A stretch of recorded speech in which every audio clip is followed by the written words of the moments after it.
বাংলাদেশে ইসলামের পথের পথিক যতজনকে শহীদ করা হয়েছে, আমরা সেই খুনের বদলা নেব। তবে খুনের বদলা খুন করে নয়, বরং খুনের বদলা আল্লাহর এই জমিনে তার দিন প্রতিষ্ঠার মাধ্যমে নেওয়া হবে। আমি এটি আমার ভাই সহ আপনাদের কাছে জানতে চাই, আজকের মাহফিল করতে গিয়ে বা দুদিন মাহফিল বাস্তবায়ন করতে কি কোনো অনুমতি আনতে হয়েছে? কথা বলেন। থানায় বারবার যাইতে হয়েছে? কিংবা 15.5 বছরের ইতিহাস ঐতিহ্যের আলোকে বিভিন্ন নেতাদেরকে আলাদা করে তৈলমর্দন করা লাগছে? নেতাকেও একটা অনুমতি দাও, নিজেও থাকো, মাহফিলটা বাস্তবায়ন হোক। এরা কাদেরকে আর বলবেন, ওরা তো না।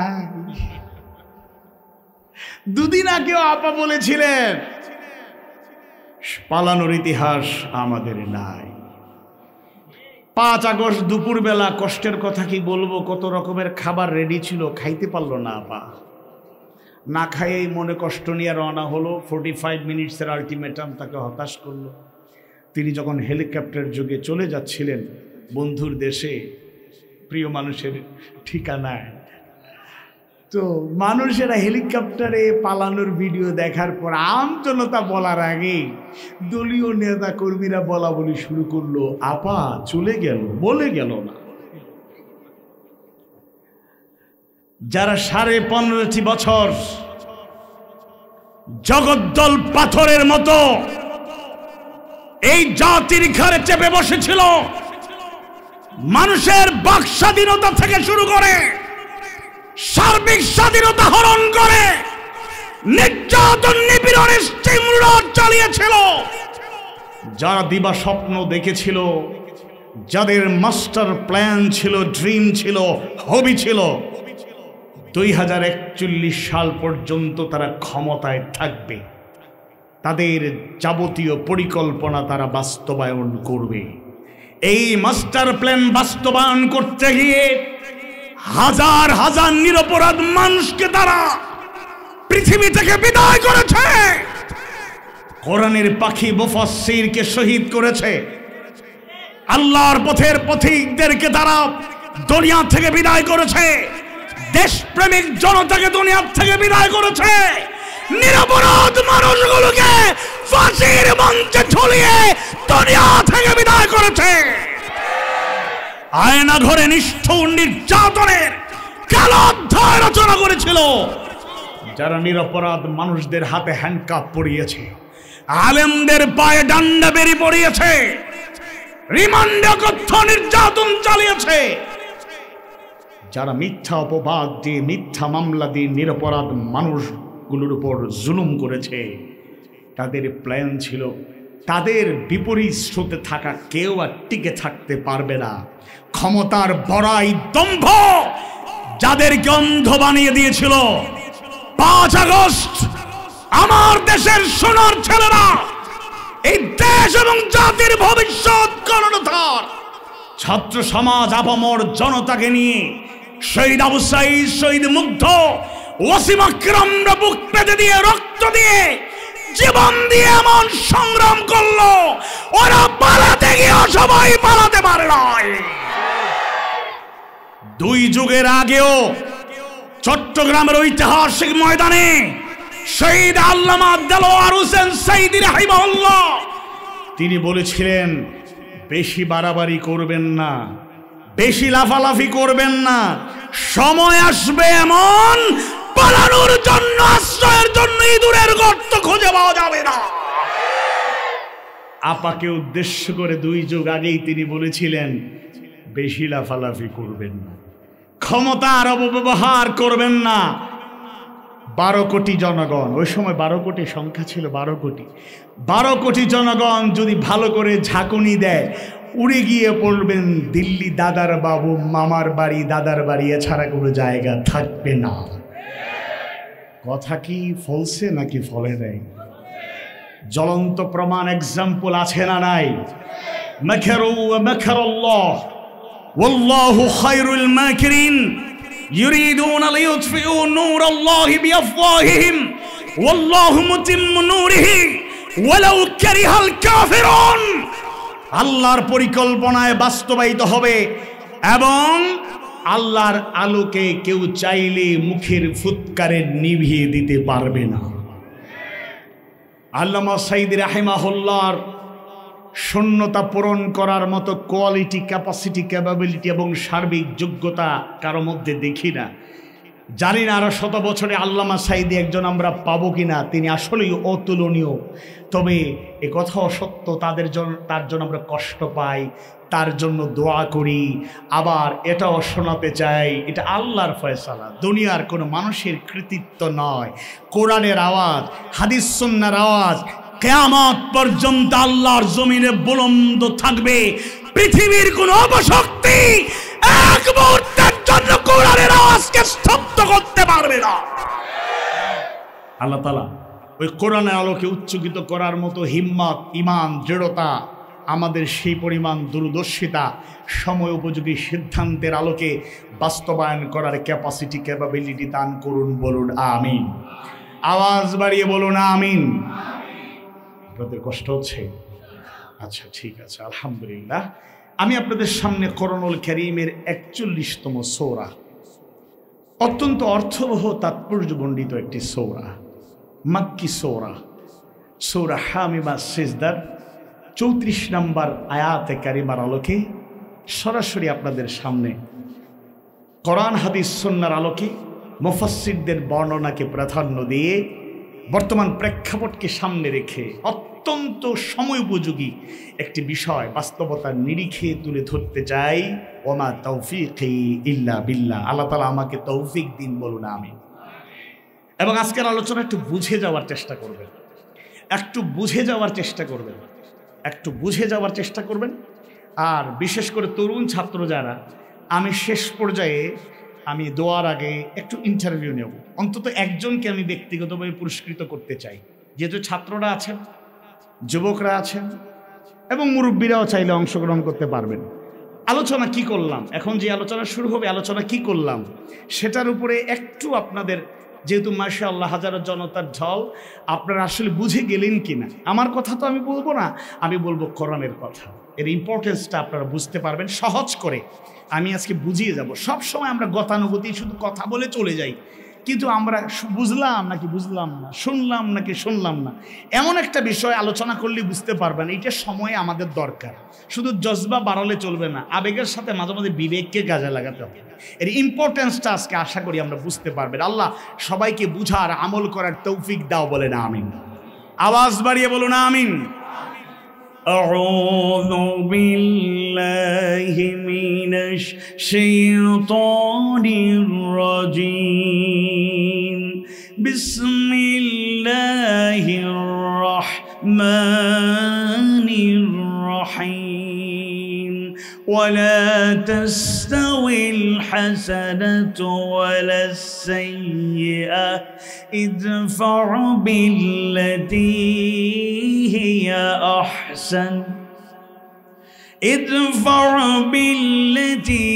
هي أحسن فإذا الذي بينك وبينه عداوة كأنه ولي حميم ولا تستوي الحسنة ولا السيئة। আল্লাহ তাআলা সূরা হামিমা সিজদার 34 নম্বরে আয়াতে কারিমায় জানিয়ে দিচ্ছেন, আর ভালো মন্দ সমান হতে পারে? কথা বলেন না, পারে? ভালো এবং মন্দ সমান হতে পারে না, ভালো এবং মন্দ সমান হতে পারে না। এরপর আল্লাহ তাআলা দ্বিতীয় যে বিষয়টি জানিয়ে দেন, ইদফা বিল্লাতি হিয়া আহসান, মন্দকে প্রতিহত করো তা দ্বারা যা উৎকৃষ্টতর। মন্দকে প্রতিহত করো ভালো দ্বারা, মন্দকে দূর করো ভালো দ্বারা, মন্দের মোকাবেলা করো উত্তম দ্বারা। সুবহানাল্লাহ। মন্দের জবাব মন্দ দিয়ে নয়, মন্দের জবাব দাও ভালো দিয়ে। তৃতীয়ত এই কাজটা করলে কি হবে? ফাইযাল্লাযী বাইনাকা ওয়া বাইনাহু আদাওয়াতুন কাআন্নাহু ওয়ালিয়্যুন হামীম। ফলে তোমার যার মধ্যে শত্রুতা রয়েছে সে যেন হয়ে যাবে তোমার অন্তরঙ্গ বন্ধু। সুবহানাল্লাহ। যার সাথে শত্রুতা ছিল এরকম উত্তম আচরণ করার কারণে তার সাথে আর শত্রুতা থাকবে না। সে শুধু বন্ধু না, ওয়ালিয়ুন হামিম, অন্তরঙ্গ বন্ধু, ক্লোজ ফ্রেন্ডে পরিণত হবে। তাহলে প্রথমত যে কথাটা বলা হচ্ছে যে ভালো আর মন্দ কখনো সমান হতে পারে না। 2, মন্দের জবাব দাও ভালো দিয়ে, মন্দকে প্রতিহত করো ভালো দিয়ে, মন্দের মোকাবেলা করো ভালো দিয়ে। সুবহানাল্লাহ। 3 নম্বর হলো এই কাজটি যদি করা যায় তাহলে যারা শত্রু আছে গ্র্যাজুয়ালি সময়ের ব্যবধানে আপনি দেখবেন তারা বন্ধু শুধু না, অন্তরঙ্গ বন্ধুতে পরিণত হবে। সুবহানাল্লাহ। একটু খেয়াল করে শুনুন, সেই সৌন্দর্য ইসলামের সোনালী ইতিহাস নতুন করে শোনানোর কিছু নাই। আমরা ভালো করে জানি আল্লাহ রাসূল যেই যুগে এই পৃথিবীতে আসলেন সেই যুগটা খুব ভালো যুগ ছিল না। সেই যুগকে বলা হয় আইয়ামে জাহিলিয়া, দ্য এজ অব ইগনোরেন্স, অজ্ঞতার যুগ, বর্বরতার যুগ। মানুষের মাঝে চরিত্র বলতে কিছু ছিল না, আদর্শ বলতে কিছু ছিল না, নৈতিক বোধ বলতে মানুষের মধ্যে কিছু ছিল না। তন্মধ্যে অন্যতম একটা নেতিবাচক দিক হলো, আপনারা 2টা গোত্রের নাম শুনেছেন, আউস ও খাজরাজ। আরবের 2টা গোত্র ছিল, আউস এবং খাজরাজ। এই 2টা গোত্রের মাঝে কারণে অকারণে, বড় কারণে ছোট কারণে, বিনা কারণে যুদ্ধ লেগে থাকতো, মারামারি লেগে থাকতো, কাটাকাটি রক্তারক্তি লেগে থাকতো। যারা অন্য গোত্রের কাউকে হত্যা করলে আনন্দ প্রকাশ করত, অন্য গোত্রের কারো রক্ত ঝরালে এর আত্মতৃপ্তি পেয়ে যেত। সেই জাহিলিয়াতের অন্ধকারে ডুবে থাকা আউস খাজরাজ গোত্রের লোকেরা আল্লাহ তাআলার গোলামি যখন গ্রহণ করে নিল, আল্লাহ রাসূলের আদর্শকে উসওয়ায়ে হাসানা হিসেবে গ্রহণ করে নিল, হেদায়েতের আলোকচ্ছটায় উদ্ভাসিত হয়ে গেল, তারা এত উন্নত হয়ে গেল এখন আর দুশ্মনী নাই। ইন্নামাল মুমিনুনা ইখওয়া, আল মুসলিমু আখুল মুসলিম, আল মুসলিমু কাজাসাদিন ওয়াহিদ। তারা একে অপরে ভাই ভাই হয়ে গেল, এক দেহ, এক প্রাণ, এক মন, একাকার হয়ে গেল। সুবহানাল্লাহ। খিয়ারুকুম ফিল জাহিলিয়া খিয়ারুকুম ফিল ইসলাম, সেই সৌন্দর্য তাদের মধ্যে ফুটে উঠলো। ইসলাম আনয়নের আগে যে মানুষগুলো মারামারি কাটাকাটি যুদ্ধ বিগ্রহ করত, তারা উহুয়াদের সম্পর্কে, ভ্রাতৃত্বের সম্পর্কে এমন ভাবে আবদ্ধ হয়ে গেল, এমন ক্লোজ রিলেশন তাদের মধ্যে তৈরি হয়ে গেল, একে অপরকে মারা দূরের কথা, একে অন্যের জন্য জীবন দিতে প্রস্তুত হয়ে গেল। সুবহানাল্লাহ। ইয়ারমুকের প্রান্তরে সুবিশাল কাফির বাহিনীর বিরুদ্ধে মুসলিম বাহিনীর ঐতিহাসিক একটা লড়াই হলো। প্রচন্ড রোদ ছিল, গরম ছিল বেশি। সেই উত্তপ্ত রোদের মাঝে, গরমের মাঝে বিশাল বাহিনীর বিরুদ্ধে সংগ্রাম চলছিল। যুদ্ধ চলারত অবস্থায় আল্লাহর দ্বীনের পথের এক মুজাহিদ মারাত্মক আহত হয়ে গেলেন, রক্তাক্ত মুমূর্ষ, প্রাণ যায় যায় অবস্থা। একদিকে আহত মুমূর্ষ, অন্যদিকে প্রচন্ড রোদ আর গরমের কারণে তৃষ্ণার্ত হয়ে গেলেন। চিৎকার করে বারবার বলছিলেন, পানি পানি পানি। পানি পান করার জন্য চিৎকার করে পানির জন্য ডাকলেন। আল্লাহর গোলাম, একদিনের মুজাহিদ পানির পাত্র বহন করে ওই মুমূর্ষ আহত দ্বীনের পথের মুজাহিদের মুখে পানি তুলে দেওয়ার জন্য কাছাকাছি চলে গেলেন। যখনই পানি পান করানো হবে, ওই আহত মুমূর্ষ তৃষ্ণার্ত আল্লাহর পথের পথিক যখন পানি পান করবেন, আরেকজনের জবান থেকে শোনা গেল পানি পানি পানি। তিনি মুমূর্ষ পানি পান না করে পানির পাত্র বহনকারীকে বললেন, পানির পাত্র বহনকারীকে ওই প্রথম আহত মুমূর্ষ মুজাহিদ বললেন, আমি আর পানি পান এখন করব না, আমার ওই আহত মুমূর্ষ তৃষ্ণার্ত মুজাহিদ আমার ভাইয়ের কাছে পানি পৌঁছে দাও। সুবহানাল্লাহ। পানির পাত্র বহনকারী দ্বিতীয় ব্যক্তির কাছে চলে গেল। তাকে যখন পানি পান করানো হবে, তিনিও মারাত্মক আহত মুমূর্ষ তৃষ্ণার্ত, তাকে পানি পান করানো হবে। তৃতীয় আরেকজনের জবান থেকে উচ্চারণ হলো পানি পানি পানি। দ্বিতীয় ব্যক্তিও আল্লাহর গোলাম, নিজের দিকে তাকান নাই, পানি পান না করে বললেন, আমার ভাইয়ের কাছে পানি পৌঁছে দাও। সুবহানাল্লাহ। পানির পাত্র বহনকারী আল্লাহর পথের ওই মুজাহিদ তৃতীয় ব্যক্তির কাছে যখন পানি নিয়ে হাজির হয়ে গেলেন, তাকে পানি পান করানোর জন্য এগিয়ে গেলেন, কাছাকাছি গেলেন, পানি পান করাবেন। ওই মুজাহিদ তাকায় দেখেন আল্লাহর পথের ওই মজলুম আহত রক্তাক্ত তৃষ্ণার্ত ওই গোলাম, আল্লাহর গোলাম দুনিয়ার সামান্য পানির জন্য আর অপেক্ষায় থাকলেন না, শাহাদাতের পেয়ালা পান করে আল্লাহর ফয়সালায় হাউজে কাউসারের পানি পান করার জন্য দুনিয়া ছেড়ে শহীদ হয়ে আল্লাহর কাছে চলে গেলেন। আল্লাহু আকবার। এবার পানির পাত্র বহনকারী ব্যক্তি তৃতীয় ব্যক্তিকে পানি পান করাতে পারল না, ফিরে আসলো দ্বিতীয় সেই তৃষ্ণার্ত আহত মুমূর্ষ মুজাহিদের কাছে। এসে দেখেন তিনিও শাহাদাতের পেয়ালা পান করেছে। ওই পানির পাত্র বহনকারী আবার দৌড়ে দৌড়ে প্রথম ব্যক্তির কাছে এসে দেখেন আল্লাহর ওই গোলাম নিজেও শাহাদাতের পেয়ালা পান করেছেন। আল্লাহু আকবার। ইসলামের সৌন্দর্য, বিউটিনেস, যারা একে অপরকে হত্যা করত, এই নেচার ছিল, কালচার ছিল, যাদের স্লোগান যেন ছিল মাইট ইজ রাইট, জোর যার মূল্যক তার, সেই মানুষগুলো যখন উখুওয়াতের সম্পর্ক, ভাই ভাই হয়ে গেল, এবার একের জন্য অন্যজন জীবন দিতে প্রস্তুত হয়ে গেল। সুবহানাল্লাহ।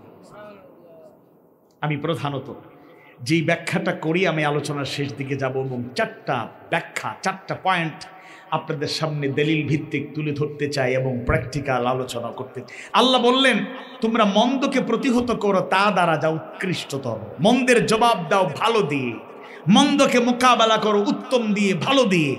সেটার ব্যাখ্যায় মুফাসসিররা কি বলেছেন, অনেক ব্যাখ্যা আছে। আমি চারটা পয়েন্ট আপনাদের সামনে দলিল ভিত্তিক প্র্যাকটিক্যাল নমুনা পেশ করে তুলে ধরতে চাই ইনশাআল্লাহ। এক, ইদফা বিল্লাতি হি আহসান। আল্লাহ তাআলার নির্দেশ, তোমরা মন্দকে প্রতিহত করো ভালো দিয়ে, মন্দের মোকাবেলা করো ভালো দিয়ে। এটা মুফাসসিরদের বর্ণনায় পাওয়া যায়। এক নাম্বার একটা অর্থ হলো অন্যায়ের বদলা নাও, ন্যায় প্রতিষ্ঠা করো। সুবহানাল্লাহ। অন্যায়কে প্রতিহত করো, অন্যায়কে দূর করো, অন্যায় দিয়ে নয়, ন্যায় প্রতিষ্ঠা করো। অন্যায়ের জবাব অন্যায় দিয়ে নয়, ন্যায় দিয়ে, জাস্টিস দিয়ে ইনজাস্টিসের জবাব দেওয়া। আমরা 15.5 বছরে কোনো জাস্টিস, কোনো ন্যায় বিচার ছিল? কথা বলে না, ছিল? দাঁড়ানো ভাইরা বলেন ছিল? ছিল। বাংলাদেশে উচ্চ আদালতে সর্বোচ্চ চেয়ারে বসে, আইনের চেয়ারে বসে বেআইনি কাজ করা, জাস্টিস হিসাবে ইনজাস্টিস করা অন্যতম কালো অধ্যায় রচনাকারী ওই লোকটার নাম হলো শামসুদ্দিন চৌধুরী মানিক। তার নামটা একটু সহি করে বললাম, কারণ তিনি আবার নামটা শুদ্ধ করে না বলে খুবই মাইন্ড করেন। উপস্থাপিকাকে কি নাজেহাল করছেন, নামটা শুদ্ধ করে বলতে পারেন না? বাপরে বাপ। মোর অর লেস 100টা বিতর্কিত এবং ষড়যন্ত্রমূলক মিথ্যা রায় তিনি দিয়েছিলেন। টকশোতে আসলে বলতেন, হাঁটতে বসতে কথা বলতে বলতেন, সাইবির রায় আমি দিয়েছি, প্রাউড ফিল করতেন। জাস্টিসের চেয়ারে বসে ইনজাস্টিস করা লোক অবশেষে সবাই পালালো, তিনিও পালালেন, পালানোর চেষ্টা করলেন। পাওয়া গেল সিলেটের কানাইঘাট বর্ডার এলাকায়, দনা এলাকায়। অক্টোবরে আমি মাহফিল করতে গেলাম, তো কমিটির একজন দায়িত্বশীলকে বললাম, ভাই আমাকে ওই বর্ডারটা দেখানো যাবে যেখানে মানিক ভাই কলা পাতায় শুয়েছিল? বলছে হুজুর দেখানো যাবে, কোনো সমস্যা নেই, কষ্ট করে একটু মোটরসাইকেলে যেতে হবে। আমি হাইটা দৌড়াইয়া হলে যাবো, এরপর আমার দেখাইলো এই তো বর্ডার, এখানে মানিক ভাই কলা পাতায় শুয়েছিলাম। বললাম আলহামদুলিল্লাহ, আলহামদুলিল্লাহ আলা কুল্লি হাল। আইনের চেয়ারে বসে সবচেয়ে বেআইনি কাজ যারা করেছে, ওয়ান অফ দ্যাম, তার মধ্যে সে একজন। তাহলে অন্যায়ের জবাবটা আমরা অন্যায় দিয়ে দেব না। আপনাদের এর মানে এটা না, আপনাদের যারা যৌক্তিক কথা এগুলো কিন্তু চলে আসবে। এর মানে প্রকৃত জালেমদেরকে, প্রকৃত খুনিদেরকে আমরা ছেড়ে দেবো এই কথা বলছি না, এই কথাগুলো আসবে, একটু ওয়েট এন্ড সি। ইদফা বিল্লাতি হিয়া আহসান, মন্দের জবাব দাও ভালো দিয়ে, মন্দকে প্রতিহত করো ভালো দিয়ে, উত্তম দিয়ে। মুফাসসিরদের বর্ণনায় এর ব্যাখ্যা পাওয়া যায়। এক নাম্বার একটা ব্যাখ্যা হলো অন্যায়ের বদলা নাও ন্যায় প্রতিষ্ঠার মাধ্যমে। আপনারা দেখবেন যত শহীদ তাদের সন্তানরা বা রাহবাররা বক্তৃতা দেন, আমরা খুনের বদলা নিতে চাই, কিন্তু একজন দায়িত্বশীল বা পরিবারের সদস্য কি বলেছেন খুনের বদলা আমরা খুন করে নিতে চাই? বলেছেন? খুনের বদলা তারা বলেছেন যে বাংলাদেশে ইসলামের পথের পথিক যতজনকে শহীদ করা হয়েছে, আমরা সেই খুনের বদলা নেব। তবে খুনের বদলা খুন করে নয়, বরং খুনের বদলা আল্লাহর এই জমিনে তার দিন প্রতিষ্ঠার মাধ্যমে নেওয়া হবে। আল্লাহর দিন যদি প্রতিষ্ঠা হয়, হবে কি? ইনজাস্টিস থাকবে না, জাস্টিস প্রতিষ্ঠা হবে। এই কথার মর্মার্থ হলো ইসলামিক হুকুমত, ইসলামিক স্টেট, ইসলামিক সোসাইটি যদি গড়ে তোলা যায়, তাহলে ইনজাস্টিস থাকবে না, জাস্টিস থাকবে। সূরা আন-নিসা গুরুত্বপূর্ণ এই সূরা 58 নম্বর আয়াত কারিমায় আল্লাহ সুবহানাহু ওয়া তাআলা জানায় দেন, ওয়া ইযা হাকামতুম বাইনান নাসি আন তাহকুমু বিল আদল, তোমরা যখন লোকদের মধ্যে বিচার ফয়সালা করবে তখন আদল ইনসাফের সাথে করবে। এটা শুধুমাত্র ওই উচ্চ আদালতের কথা বাদ দেন, নিজেদের ক্ষেত্রে আসেন। যখন তোমরা বিচার ফয়সালা করবে তখন তোমরা ইনসাফ আদলের সাথে করবে। নির্দেশ কার? কথা বলেন, নির্দেশ কার? অন্য আয়াতে আল্লাহ তাআলা বলছেন ইন্নাল্লাহা ইয়া'মুরু বিল আদলি ওয়াল ইহসান, নিশ্চয়ই আল্লাহ তাআলা আদল এবং ইহসানের নির্দেশ দেন। আমাদের সুজাউল, শাহবাজপুর, বড়লেখা এরকম সিস্টেম আছে না নাই বলেন, যেখানে মুরব্বীরা সালিশি ব্যক্তিত্ব, মোড়ল বিচার করেন, এরকম আছে না? যে অনেক বিচার থানায় যায় না, কোর্ট কাছারিতে যায় না, নিজেদের মধ্যেই মীমাংসা হয়। পারিবারিক সমস্যা হতে পারে, সামাজিক অনেক সমস্যা হতে পারে। তো এই জায়গাতেও, সব জায়গাতেও জাস্টিস নাই, ইনজাস্টিস আছে। দুঃখজনক হলো সত্য, ইনজাস্টিস আছে। এমনকি পরিবারের মধ্যে ইনজাস্টিস আছে। আপনার এক ছেলে এক মেয়ে, আমি সহজ করে উদাহরণ দিই, অনেকের বেশি আছে কম আছে, যাই হোক, এক ছেলে এক মেয়ে, এমন পরিবার হয়তো বড়লেখাতে মৌলভীবাজারে পাওয়া যাবে না, বাংলাদেশেও আছে। এমন বাবা বা অভিভাবক পাওয়া যায়, ছেলেকে বেশি গুরুত্ব দেয়, মেয়েকে ততটুকু গুরুত্ব দেয় না। মুরব্বী দুস্থ কয়, দুস্থ ছেলেরে এত গুরুত্ব দাও, মেয়েরে তো পাত্তাই দাও না, ব্যাপারটা কি? কারণ বুঝোস না, মেয়েটা তো কয়দিন পরে বিদায় দিয়ে দেবো, আর ছেলেটা তো আমারে পরবর্তীতে লালন পালন করবে, আমাকে খাওয়াবে, পড়াবে, সব দায়িত্ব নেবে, গার্ডিয়ানশিপ নেবে। ছেলের জন্য দোয়া করেছে, আল্লাহ আমার ছেলেরে অনেক বড় বানাও। আল্লাহ দোয়া কবুল করছে, এমন বড় হয়েছে, এমন বুড়া বয়সে বাবা মা দেখা পায় না, মোবাইলে একটা কল দিয়ে খবর নেওয়ার টাইম নাই। এরকম ছেলে মনে হয় বাংলাদেশে নাই। মুরব্বীরা, ও মুরব্বীরা শোনেন, ইনজাস্টিস করবেন না, জাস্টিস করুন। আপনার হায়াত যে বুড়ো পর্যন্ত আপনি থাকবেন, 100 বছর বাঁচবেন, ছেলে মেয়ে আপনার তাওয়াক্কালতু আলাল্লাহ ওয়া আলা রাব্বিহিম ইয়াতাওয়াক্কালুন, ছেলে আমাকে দেখলে দেখুক, না দেখলে নাই, মেয়েরা আমার খবর নিলে নিক নাইলে নাই, আল্লাহর উপর ভরসা যারা করে তারা কখনোই হতাশ হয় না, এগুলোর উপর ডিপেন্ড করে না। তবে হ্যাঁ, তাদের টেক কেয়ার করবেন, তাদের গড়ে তুলবেন। আকরিমু আওলাদাকুম ওয়া আহসিনু আদাবাহুম, তাদেরকে মহব্বত করবেন, সম্মান করবেন, তাদেরকে উত্তম তালিম তারবিয়ত দেবেন, ঠিক আছে। শুনুন বাবারা, মায়েরা, দোয়া করলেও আপনাদের দোয়া মিস হবে না, সন্তানের জন্য দোয়া কবুল হবে।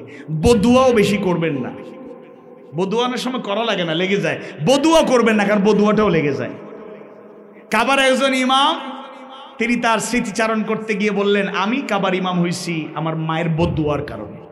কি বদুয়া? দোয়া করছেন? বলে না না, বদুয়া। বদুয়া কি বদুয়া? যে আমি ছোট্টবেলায় বেশি দুষ্টামি করতাম, উচ্ছৃঙ্খল ছিলাম, আমার আম্মা আমার উপর বিরক্ত হয়ে একদিন রাগ করে বললেন, তোরে আল্লাহ কাবার ইমাম বানাক। সুবহানাল্লাহ বলেন। মানে ছেলেরা দুষ্টামি করে, আর বর্তমান প্রজন্মের ছেলে মেয়েরা দুষ্টামি বেশি করে না কম করে? মাদ্রাসায় বললে কম করে নাই, বেশি করে না কম করে? তারা হাসি দিকে বোঝা যায় দুষ্টমিতে পাক্কা। যাই হোক, মা ছেলেরে দেখছেন আর কন্ট্রোল করা যাচ্ছে না, ছেলে আনকন্ট্রোল, দোয়া করছেন, আল্লাহ তোরে কাবার ইমাম বানাক। মায়ের দোয়া কবুল হয়ে সত্যি তিনি কাবার ইমাম। আল্লাহু আকবার। পরিবারের মধ্যে ইনসাফ আদল নাই। দুই ছেলে, ছেলেদের মধ্যে বৈষম্য আছে। একজনকে পড়ায় ইংলিশ মিডিয়ামে পড়ে, আমার এক ছেলে সিলেট ইংলিশ মিডিয়ামে পড়ে, আর আরেক ছেলে সুজল ফাজিল মাদ্রাসা দিছি আর কি, একটু দুর্বল, ফরুক কয়দিন, আল্লাহ আল্লাহ করুক। এবার ছেলে বলতেছে, আব্বা আমি বড় হচ্ছি, আমি আরবি বুঝি না, বা একটা টিউটর দরকার, হুজুর দরকার। আচ্ছা ঠিক আছে, এবার আইসা মাওলানা শাব্বির আহমদ একজন হুজুর দেন না, আমার ছেলের একটু পড়াবে, ইনশাল্লাহ মাস শেষে প্রতিদিন পড়াবে, মাস শেষে 1250 টাকা দেবো। কিন্তু এক মাস পড়াইয়া কত? 1250। আমি মজা করে বলতেছি, দুঃখের যন্ত্রণায়। মাদ্রাসার টিচার আইসা আবার আরবিও পড়ায়, বাংলাও পড়ায়, এমন যোগ্যতা আছে, ইংলিশও পড়ায়, গণিতও পড়ায়, বেতন 1250 টাকা। প্রতিদিন আসতে হবে কিন্তু হুজুর। একদিন না আসলে কি হুজুরদের কথাবার্তা ঠিক নাই, কি করে এসব। আবার ছেলে সিলেটে ইংলিশ মিডিয়ামে পড়ে, মাসিক বেতন মাত্র 10,500 টাকা। এটা মাত্র, ছোট বাচ্চা, উপরে উঠলে আরো বাড়বে। এবার ছেলে একটু বড় হয়ে বলতেছে, আব্বা আমি এই ক্লাসে পড়ান আরো অ্যাডভান্স হতে হবে, আরো স্মার্ট হতে হবে, কি করতে হবে? স্যাররাও বলেন যে হোম টিউটর রাখেন। আচ্ছা, ইংলিশের জন্য একজন, বাংলার সাবজেক্টগুলোর জন্য একজন, ম্যাথমেটিক্সের জন্য একজন, একটু বড় হইলে সায়েন্সে যখন পড়বে সে ডাক্তার, ইঞ্জিনিয়ার, অনেক কিছু হবে। এবার ফিজিক্সের জন্য একজন টিচার, আবার কেমিস্ট্রির জন্য একজন, এরপরে বায়োলজির জন্য একজন, হায়ার ম্যাথের জন্য একজন। এরকম আছে না? নাই। টিচার 5 জন 7 জনও আছে হোম টিচার, একজন আসে আরেকজন যায়, রুটিন। তাও সপ্তাহে 3 দিন পড়ায়। একেবারে নিম্নতম, একেবারে নর্মাল যে টিচার আছেন বাংলা সাবজেক্টগুলো পড়া, তার বেতন বেশি না, মাত্র 5,000। সপ্তাহে 3 দিন, মাত্র 5,000। সব মিলে হোম টিচারের পিছনে 25-30 হাজার টাকা খরচ করে এরকম পরিবারে আমি চিনি। আর হুজুরে কত দেয়? 1250 টাকা। মাশাআল্লাহ, হুজুর খুশি নি? টুস বিস্কুট দিয়া চা খাওয়ায় হুজুর খুশি আছেন তো? আর ওইদিকে ইংলিশ টিচার আসলে না, এইসব ভালো লাগে না। ছাত্র বলে, স্যার আইসক্রিম খাবেন? খুব ভালো আইসক্রিম। স্যার বার্গার আনছিল আব্বা, খুব ভালো মানের বার্গার। আমি বলছি স্যারের জন্য 2টা বার্গার নিয়ে আসবে, একটা খাবে, একটা বাসায় নিয়ে যাবে। বাপরে বাপ, ইনজাস্টিস করছেন আপনি, ইনজাস্টিস। মজা করে বলছি, কষ্টের কারণে। বেশি সিরিয়াস হয়ে কথা বলে লাগবে তো, হার্টে লাগবে তো, হার্টেটা হইলে দায়িত্ব কে নেবে? আমার দায়িত্ব। এজন্য আমি সফটলি বলছি, কিন্তু রূঢ় বাস্তবতা। ইনসাফ আদল ঘরের মধ্যে নাই, পরিবারে নেই। রাষ্ট্র আর তো গালিতে আপারে শুধু গালি দেয়, আপারে আর গালি দেবো না, নিজেরা ঠিক কর। ঘরের আপাগুলোও শোনেন, আপনারা কম না, আপনারা কম দেন। কোনো কোনো ক্ষেত্রে আবার ছেলেরা অবহেলিত মেয়েরা বেশি সুযোগ পায়। বাদ ভাই তো মেয়ে সব আল্লাহ রহমতে। এখন যাই হোক, তা আমারও 2 মেয়ে আল্লাহ তালা দিয়েছেন, মাশাআল্লাহ। এখন তারা রেডি গায়। আরে আমি তো বলছিলাম তাড়াতাড়ি করবো, কিন্তু কিছু লেট হয়ে যায়, কিন্তু যত আগে যাবো তারা খুশি, প্রস্তুতি, ঘুম আসবে না, আব্বা কখন আসবে। যাই হোক, কোনো কোনো ক্ষেত্রে মেয়েরা বেশি সুযোগ সুবিধা পায়, ছেলেরা বঞ্চিত হয়। এরকম আছে না? নাই? কিছু সাক্ষী দাও না, এটা তো আমার কথা মিথ্যা হয়ে যাবে। এই ছেলেরা কিছু সাক্ষী দাও। আছে, আছে না? নাই? পরিবারেও ইনজাস্টিস থাকা যাবে না। কিয়ামতের কঠিন ভয়াবহতা আপনারা জানেন। হাসরের ময়দানে উত্থিত করা হবে সবাইকে। কি চিত্র হবে হাসরের ময়দানে সবাই আমরা জানি। আল্লাহর ছায়া, আল্লাহর আরশের ছায়া ছাড়া কোনো ছায়া থাকবে না। আর ওই সময় শাস্ত্রের লোককে আশ্রয় দেওয়া হবে 1 নম্বরে ইমামুন আদিল, ন্যায় বিচারক, ন্যায় পরায়ণ বাদশা। সুবহানাল্লাহ। সূরা আন-নিসার 105 নম্বর আয়াত কারিমায় আল্লাহ সুবহানাহু ওয়া তাআলা তার নবীকে উদ্দেশ্য করে জানায়া দেন, ওয়ালা তাকুল লিল খাইনিনা খাসীমা। হে নবী, আপনি খেয়ানতকারী, দুর্নীতিপরায়ণ লোকদের সমর্থনে বিতর্ককারী হবেন না।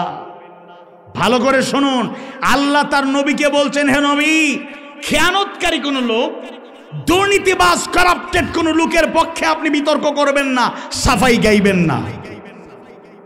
এটাও ইনজাস্টিস। আপনি জানেন আপনার আত্মীয়, আপনার ভাই, অথবা আপনার কাছের মানুষ, আপনার দলের মানুষ, আপনার কাছের মানুষ, আপনার অনুগত মানুষ, যে কোনো ক্ষেত্রে হোক, সে দুর্নীতিবাজ, অথচ তাকে আপনি সেভ করার জন্য আপনি প্রোটেকশন দিচ্ছেন।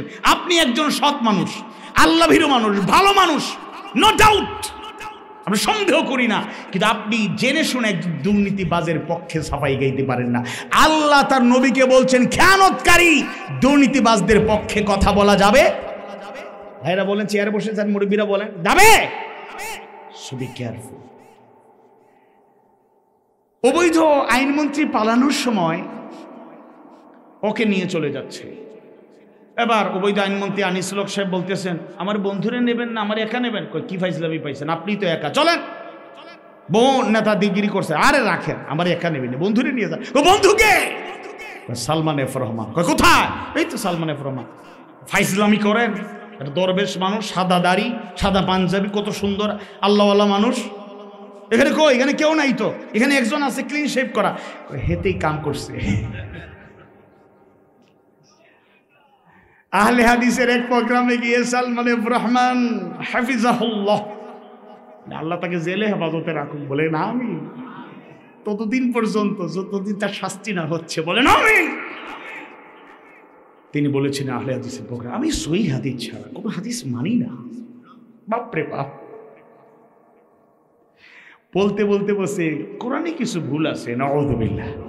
আল্লাহ বলছেন ভুল থাকা দূরের কথা, আলিফ লাম মিম, যালিকাল কিতাবু লা রাইবা ফি, যালিকাল কিতাব, এটা এমন একটা কিতাব, লা রাইবা ফি, ভুল ত্রুটি থাকা দূরের কথা, সন্দেহ করার মতো কিছু নাই। আল্লাহু আকবার। বাংলাদেশে যদি টপ র্যাঙ্কিং, টপ 10, টপ 20 তালিকা করেন, জনগণের সম্পদ, দেশের সম্পদ যারা লুটপাট করেছে, তন্মধ্যে অন্যতম ওই দরবেশ খ্যাত বাটপাট দুর্নীতিবাজ। কিন্তু আপা এবং তার দলের নেতারা তাদেরকে প্রোটেকশন দিত, সাফাই গাইত। কোন চিহ্নিত দুর্নীতিবাজের পক্ষে যদি আপনি কথা বলেন, আল্লাহর আদালতে অন্তত আপনার কোনো ছাড় নাই। সংশোধন করার চেষ্টা করুন, সংশোধন হচ্ছে না, তার সঙ্গ ছেড়ে দিন, আর কোনো দায়িত্ব নাই। এটা আল্লাহর কথার আলোকে আমি বলছি, আমি আমার বানানো কোনো কথা বলছি। সূরা হুজুরাতের 9 নম্বর আয়াত কারিমায় আল্লাহ সুবহানাহু ওয়া তাআলা জানায় দেন, ওয়া আকসিতু ইন্নাল্লাহা ইউহিব্বুল মুকসিতিন। তোমরা ইনসাফ করো, আল্লাহ ইনসাফকারী লোকদেরকে পছন্দ করেন। সুবহানাল্লাহ। সুতরাং ইনসাফ, আদল, অন্যায়ের বদলা আমরা অন্যায় দিয়ে নেব না, ন্যায় প্রতিষ্ঠার মাধ্যমে নেব, ন্যায় প্রতিষ্ঠার মাধ্যমে নেব, ন্যায় প্রতিষ্ঠার মাধ্যমে নেব। আর ন্যায় বিচার যখন শুরু হবে, ন্যায় বিচারের একটা নীতি হলো অপরাধীকে নিরপরাধ বানানো যাবে না, আবার নিরপরাধকে অপরাধী বানানো যাবে। কথা বলে না যাবে। ওরা তো বুঝতে কারা, 15.5 বছর যারা ছিল আর কি, ওরা কি পরিমাণ বেইনসাফি কাজ করছে। বড়লেখার বহু মানুষও নিজের বাড়িতে থাকতে পারে না, এরকম কোনো ঘটনা আছে না নাই? কথা বলেন, আছে না নাই? মামলা তো দিছে, কিছু কিছু মামলা আবার যাদের শীর্ষ তালিকার নাম ঢুকে গেছে তাদের মামলা খুব মুখস্থ মামলা, এটার নাম copy paste, copy paste, copy paste. কথা বুঝেন নাই মনে হয়? কপি পেস্ট, এটা ফেসবুকে ইউটিউবাররা বুঝতে পারে ভালো, ওনারা বিভিন্ন জায়গায় এসে কপি কইরা এনে পেস্ট করে দেয়। তো কপি পেস্ট মানে হলো কি, আগের মামলা কিছু বেশি তালিকা ছিল, এবার এদেরকে আর খোঁজাখুঁজি লাগে না, ওই তালিকা এই 12 জন এই 15 জন এরা তো সব মামলায় থাকবে। কথা বুঝেন নাই? তো তারা আবিষ্কার করছিল আরেকটা মামলা। পৃথিবীর ইতিহাসে এরকম কোন নজির, যত দেশে খবর নেন এরকম, হ্যাঁ কিছু অবিচার নাই, সব জায়গায় অবিচার আছে, কিন্তু এরকম নতুন ডাইমেনশন, নতুন নাম দিয়েছে আপারা, এটা আপনি কল্পনা করতে পারবেন না। সেটার নাম, একটা মামলার ধারা, একটা নাম ছিল গায়েবী মামলা। এই মামলার নাম কি মুরব্বী? কি নাম? গায়েবী মামলা। গায়েবী মামলা মানে কি?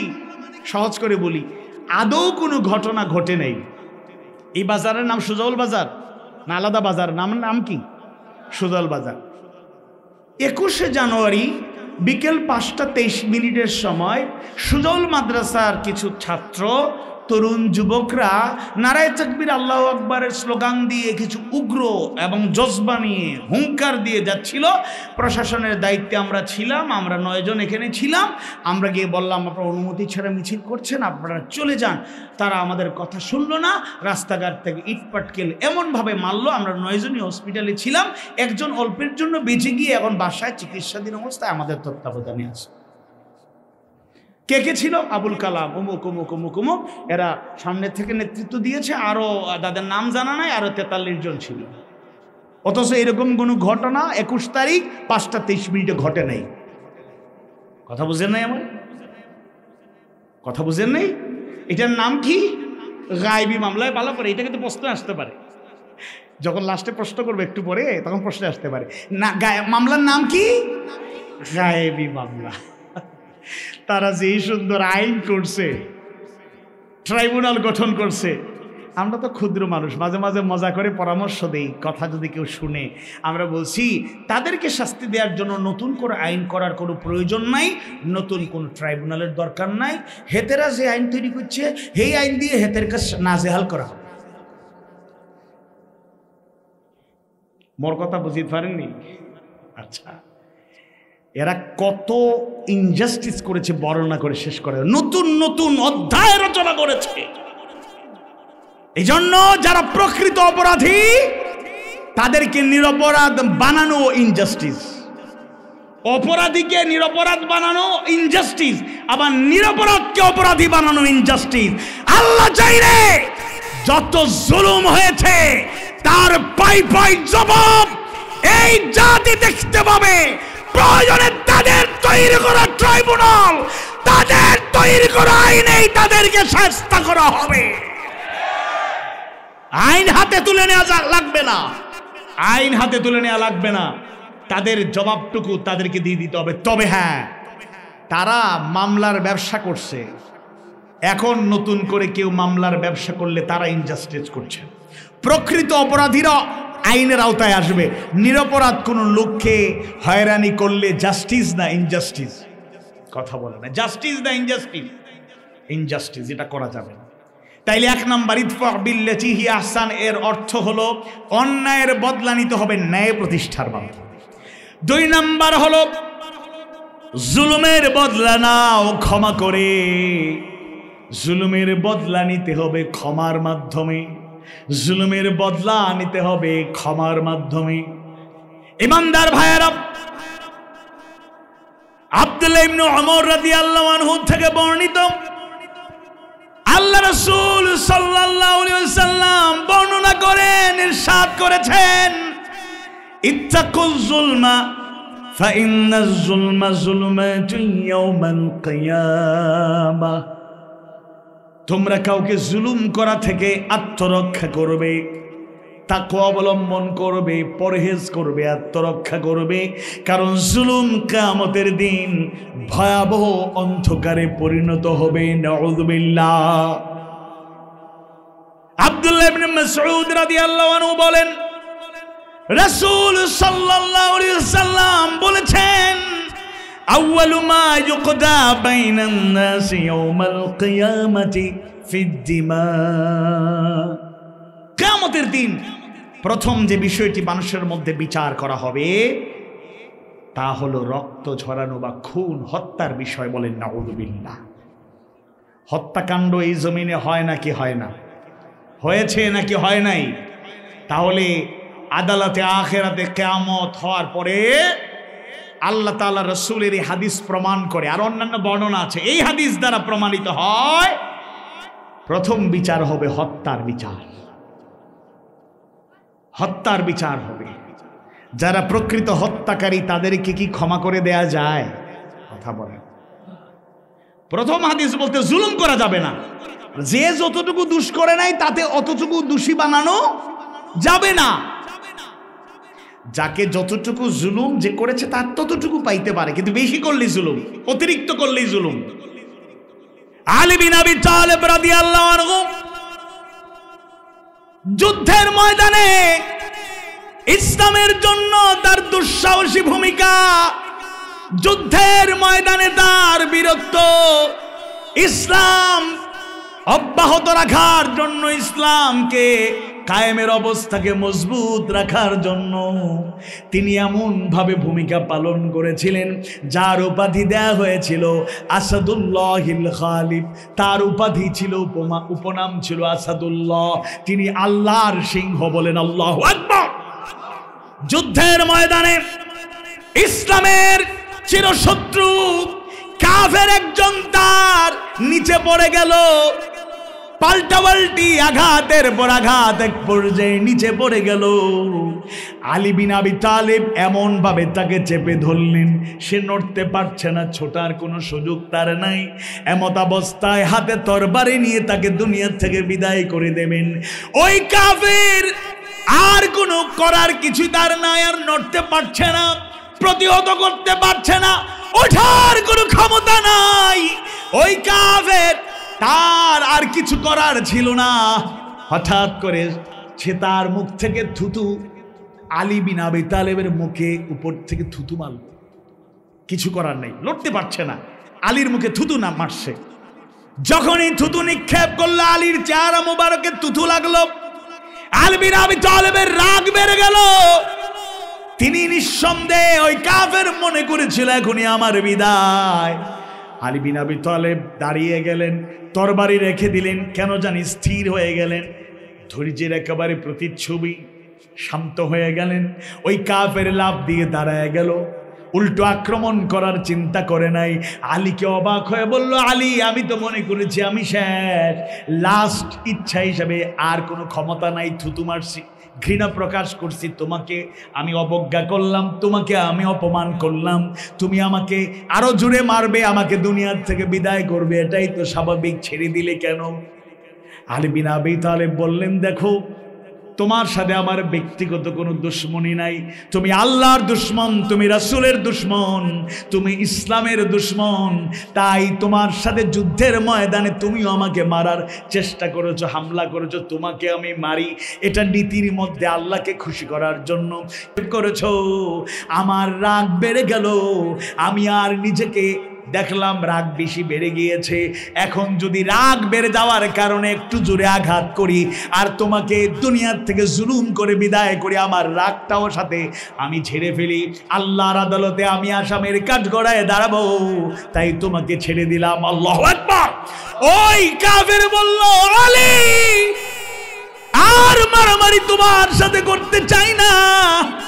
এই যদি হয় আল্লাহর বিধান, এই যদি হয় তোমার আদর্শের নমুনা, আলী, আর দেরি নয়, আমি পড়ব লা ইলাহা ইল্লাল্লাহু মুহাম্মাদুর রাসূলুল্লাহ সাল্লাল্লাহু আলাইহি ওয়াসাল্লাম। তাই জুলুমের বদলা নিতে হবে ক্ষমার মাধ্যমে।